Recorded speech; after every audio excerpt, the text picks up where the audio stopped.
नमस्कार दोस्तों, नाम डॉक्टर राकेश कुमार। आपने अपने आसपास कभी न कभी ऐसा पेशेंट ज़रूर देखा होगा कि कोई बूढ़ा बुजुर्ग है जो अचानक से सुबह उठ के बाथरूम में गया और बाथरूम में गिरा हुआ मिला।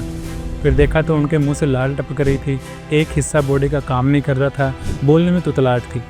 ये लकवे के लक्षण है, जिसको मेडिकल टर्म्स में स्ट्रोक या फिर सेरेब्रोवास्कुलर एक्सीडेंट्स भी बोला जाता है।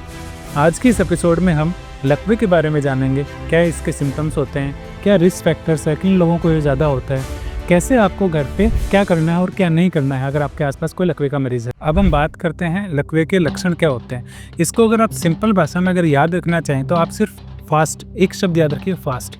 एफ का मतलब है फेशियल डेविएशन, मुंह का अचानक से टेढ़ा हो जाना। ए का मतलब है आर्म वीकनेस, किसी एक हाथ में या फिर एक पाँव में अचानक से कमजोरी का आ जाना। एस का मतलब है स्लरिंग ऑफ स्पीच, अचानक से बोलने में तुतला बनाना। और टी का मतलब है टाइम।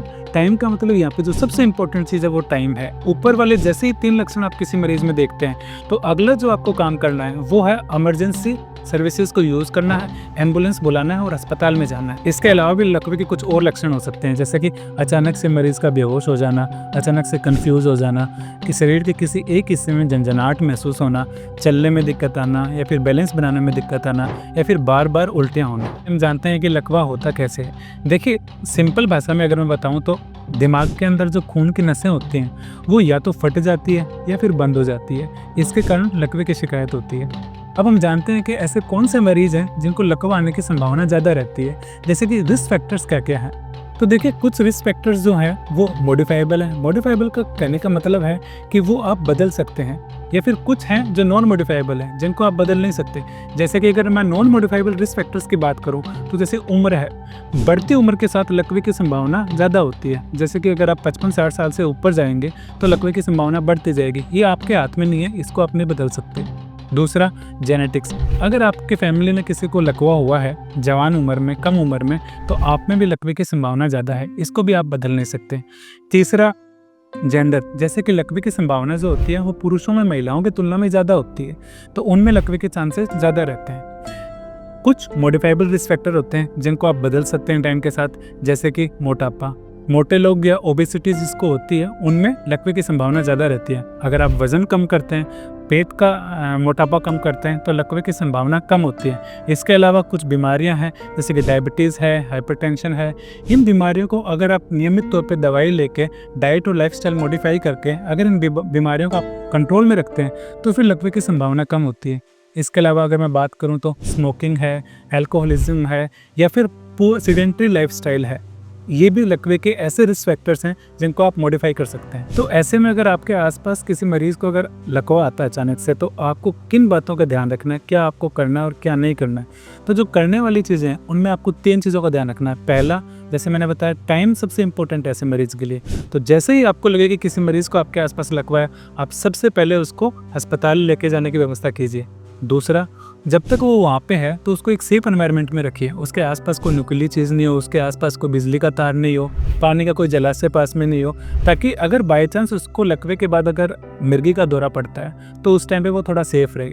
तीसरा, जो सबसे इंपॉर्टेंट है, टाइम नोट कीजिए, कितने बजे लकवा आया है, क्योंकि ये बहुत ज़रूरी है। आगे जब हम ट्रीटमेंट की बात करेंगे तो उसमें देखेंगे टाइम कितना ज़रूरी है। कौन सी चीज़ें जो आपको नहीं करनी है। सबसे पहला, माइनर सिम्टम्स को इग्नोर ना करें। लकवे के जो हल्के लक्षण होते हैं जैसे कि तुतलापन आना, एक हाथ पाँव में झंझनाहट महसूस होना, उनको बिल्कुल भी इग्नोर ना करें। दूसरा, खुद डॉक्टर ना बने या फिर मरीज को किसी झोला छाप डॉक्टर के पास ना लेके जाएं। तीसरा, उस टाइम पीरियड के दौरान मरीज को अकेला ना छोड़ें। चौथा, उस दौरान मरीज को कोई भी चीज़ मुंह से खाने पीने की ना दें, वो सीधा उसके फेफड़े के रास्ते में जा सकती है, उससे मरीज की वहीं पे जान जा सकती है। तो अगर आपके मरीज़ को लकवा है तो उसका इलाज कैसे होता है अस्पताल में। देखिए, ये डिपेंड करता है कि मरीज़ को लकवा किस तरह का है। जैसा कि हमने शुरुआत में देखा, या तो मरीज़ के दिमाग की नस बंद हो सकती है या फिर दिमाग की नस फट सकती है।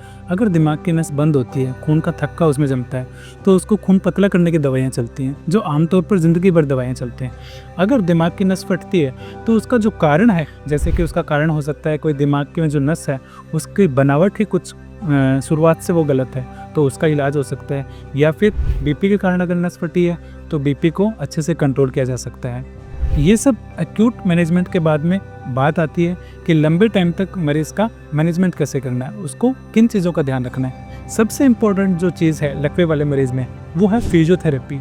जो हाथ पैर में जो कमज़ोरी आई है उसकी लगातार एक्सरसाइज करानी है। खास करके अगले 3 से 6 महीने जब उस हाथ पैर में अगर आप एक्सरसाइज नहीं कराते हैं तो वो पूरा स्टिफ हो जाता है और फिर उसमें रिकवरी के चांसेस भी कम रहते हैं। तो सबसे इम्पोर्टेंट है कि जिस हाथ पाँव में कमज़ोरी है उसकी नियमित तौर पर एक्सरसाइज करें। तो अब अगला सवाल आता है कि अगर किसी मरीज़ को लकवा आया है, एक हाथ पाँव ने काम करना बंद कर दिया है, तो क्या आगे हमेशा के लिए उस हाथ पाँव ने काम करना बंद कर दिया या फिर उसमें कुछ सुधार हो सकता है? देखिए, इसमें बहुत सारे मरीज़ जो होते हैं उनमें ये अगले 3 से 6 महीने में ज़्यादातर जो हिस्सा होता है वीकनेस का वो इम्प्रूव हो जाता है, लेकिन कुछ ना कुछ रेजिडुअल वीकनेस फिर भी रह जाती है। और ये जो 3 से 6 महीने में कितना रिकवरी होगा, कितना नहीं होगा, रेजिडुअल वीकनेस रहेगी या जो स्टिफनेस है वो रहेगी या नहीं रहेगी, ये सब डिपेंड करता है कि उस दौरान मरीज़ को कितनी अच्छी फिजियोथेरेपी मिली है। तो लकवे को प्रिवेंट कैसे करें? ऐसा क्या करें आप जिसमें आप में लकवा आने की संभावना बहुत ही कम हो? देखिए, ये हमने रिस्क फैक्टर्स में बात की थी, जैसे मॉडिफाइबल रिस्क फैक्टर्स हैं जिनको आप बदल सकते हैं। आप नियमित तौर पर एक्सरसाइज कर सकते हैं, आप अपनी डाइट को अच्छे से हैंडल कर सकते हैं, जिसमें कि तला हुआ फूड है, जो फास्ट फूड है उसको आप ना लें या फिर कम से कम मात्रा में लें। स्मोकिंग है, अल्कोहल है, इसको पूरी तरीके से आप बंद करें। नियमित तौर पर एक्सरसाइज करें, अपना वज़न कम करने की कोशिश करें। अगर आप ये सब करते हैं तो आप में लकवा आने की संभावना बाकी पॉपुलेशन के कंपेयर में कम हो जाती है। तो आज के इस एपिसोड में हमने देखा कि लकवा क्या होता है, क्या क्या उसके रिस्क फैक्टर हैं, क्या शुरुआती लक्षण जिनकी आपको पहचान करनी है, किस तरीके से आप लकवे से बचाव कर सकते हैं। उम्मीद करता हूँ इस वीडियो से आप लकवे के बारे में आपको सीखने में मदद मिली होगी। मिलते हैं एक नए एपिसोड में। धन्यवाद।